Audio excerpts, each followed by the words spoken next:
Katunayan, ang ilan sa mga di umano nakalusot, pakandiwata, nakasulat ang mga pangalan sa mga bato sa bukana ng kuweba.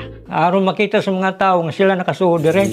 Ang unang nakadaan daw sa Lagusan na nagkokonekta sa dalawang mga isla, nagngangalang Aong. Kini ang unang nga nakasuod rin. Sukad pa sa kabata ko. At dahil wala pang opisyal na pangalan ng kuweba, sa kanya muna isinunod ang pangalan nito, Aong Cave.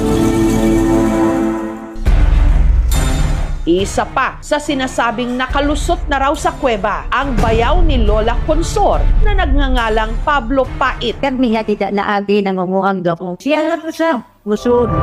At kung hindi pa rin daw kayo naniniwala, baka raw magbago ang isip nyo dahil si Pablo Pait na isa sa mga di umano matagumpay na nakalusot sa Lagusan, Pakandiwata, buhay na buhay pa!